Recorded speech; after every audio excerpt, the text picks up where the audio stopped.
mata pembelajaran IPA dengan materi hubungan makhluk hidup dalam ekosistem.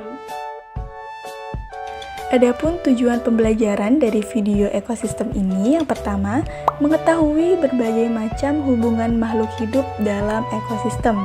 Yang kedua, dapat membedakan berbagai penyebab terjadinya ekosistem. Nah, menurut teman-teman, apa sih ekosistem itu?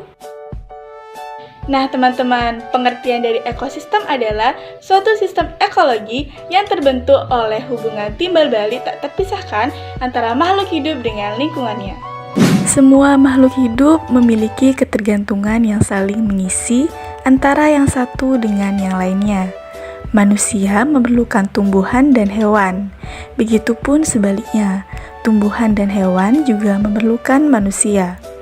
Makhluk hidup juga membutuhkan tanah, udara, air, dan matahari untuk mendukung kehidupannya.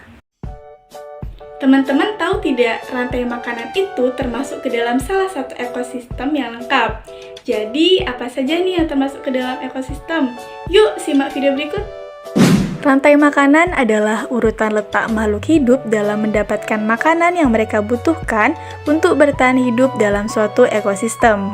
Nah, teman-teman, dengan kata lain, rantai makanan dapat diartikan dengan perjalanan memakan dan dimakan dengan urutan tertentu antar makhluk hidup.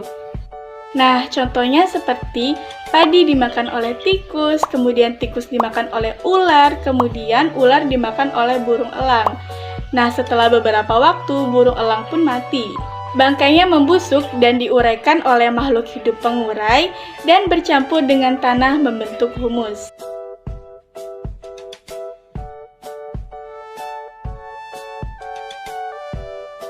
Adapun 3 jenis simbiosis dalam ekosistem antara lain, yang pertama, simbiosis mutualisme, yang kedua, simbiosis komensalisme, dan yang ketiga, simbiosis parasitisme. Simbiosis mutualisme merupakan hubungan antara dua makhluk hidup yang saling menguntungkan. Contohnya seperti interaksi bunga dan lebah. Bunga untung karena penyerbukannya, sedangkan lebah untung karena mendapatkan madu dari bunga. Yang kedua, simbiosis komensalisme merupakan hubungan antara dua makhluk hidup. Dalam hal ini, makhluk hidup yang satu mendapatkan keuntungan, sedangkan makhluk hidup yang lainnya tidak dirugikan. Contohnya seperti hubungan antara tumbuhan anggrek dan pohon yang ditumpanginya. Tumbuhan anggrek mendapat keuntungan karena dapat menumpang hidup pada pohon, dan selama menumpang, anggrek tidak merugikan pohon.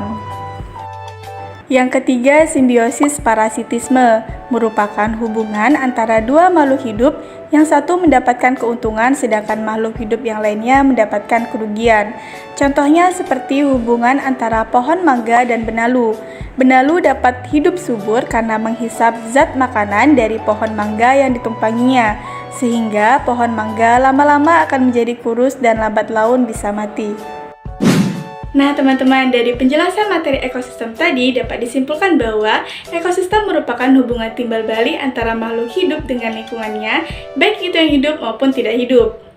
Baik teman-teman, mungkin ini saja materi video yang dapat saya sampaikan. Semoga bermanfaat. Terima kasih dan sampai jumpa lagi.